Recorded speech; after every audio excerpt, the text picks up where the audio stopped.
تاریخ اسلام کا ایک مشکوک اور خطرناک شخص اشعث ابن قیس لوگوں کی نگاہ سے اکثر چھپا رہا ہے۔ اس کی وجہ اس کی منافقانہ چالیں تھیں۔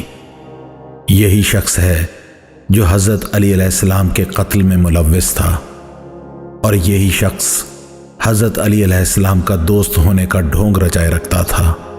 امیر المومنین علی ابن ابی طالب کی خلافت میں اسے گورنری سے معزول کر دیا گیا تھا، اس لیے اس کے دل میں اس کا کینہ اور دشمنی ہمیشہ باقی رہی۔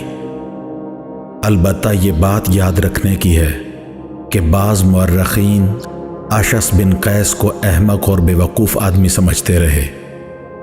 حقیقت یہ ہے کہ وہ ایک نہایت زیرک اور چالاک شخص تھا۔ یہ ایک دفعہ کفر کے زمانے میں اور ایک دفعہ اسلام کے زمانے میں اسیر کیا گیا تھا۔ ایک دفعہ اشعث کو خالد بن ولید کے مقابلے میں یمامہ کے موقع پر ایسی صورتحال سے واسطہ پڑا کہ اس نے اپنے قبیلے کو فریب دیا اور ان سے چال چلی تھی، یہاں تک کہ خالد نے ان پر حملہ کر دیا، اور اس واقعہ کے بعد اس کی قوم والوں نے اس کا لقب اضف النار رکھ دیا تھا، اور یہ ان کے محاورے میں غدار کے لیے بولا جاتا ہے۔ جس شب میں ابن ملجم نے امام علی علیہ السلام کو شہید کیا، اس شب ابن ملجم اور اشعث ایک ساتھ مسجد میں آئے اور تنہائی دیکھ کر ایک گوشے میں جا بیٹھے۔ اتفاقاً حجر بن عدی ادھر کہیں قریب سے گزرے تو انہوں نے سنا کہ اشعث کہہ رہا تھا کہ بس اب جلدی کرو ورنہ صبح صادق ہو کر تمہیں رسوا کر دے گی۔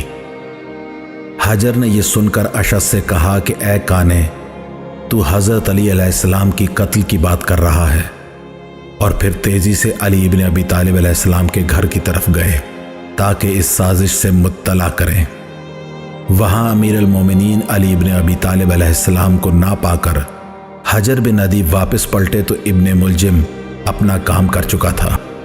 اسی طرح تاریخ کی کتاب مروج الذہب و معادن الجوہر جلد دوئم یہ بھی بتاتی ہے کہ اسی اشعث کی بیٹی جودہ، جو امام حسن علیہ السلام کی زوجہ تھی، نے امام حسن علیہ السلام کو امیر شام سے ساز باز کے بعد زہر دیا تھا۔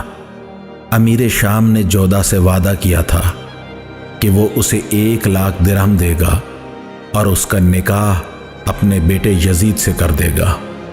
یہ اشعث تیسری خلافت کے دور حکومت میں 2 صوبوں کا بیک وقت گورنر رہا تھا، یہاں تک کہ مولا علی علیہ السلام کے دور خلافت میں اسے معزول کیا گیا، جس کے بعد وہ اہل بیت علیہ السلام کا دشمن ہو گیا۔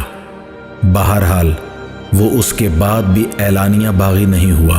اس کا اپنے تجربے کے ماتحت ہمیشہ یہ یقین رہتا چلا گیا کہ آج نہیں تو کل، اور اس طرح نہیں تو دوسری طرح ایک دن علی مجھ پر بھروسہ کرنے لگیں گے، اور میں کسی کو مشکوک کیے بغیر اپنا کام کر سکوں گا۔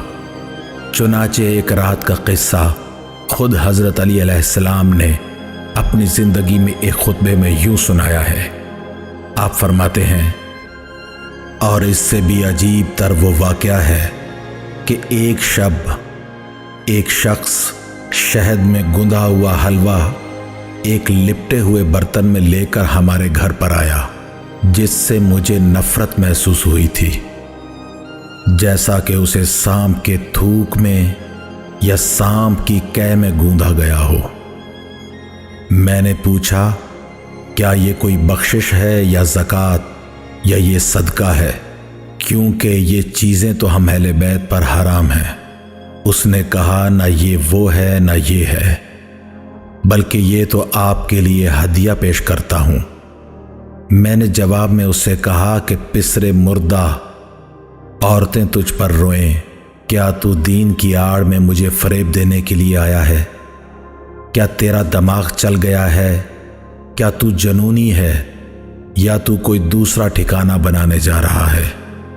خدا کی قسم، اگر مجھے 7 کائناتی مملکتیں ماں اس سامان کے دے دی جائیں جو آسمان کے نیچے ہے، اور مجھ سے یہ امید کی جائے کہ میں ایک چونٹی سے ایک جو کا چھلکا چھین لینے کا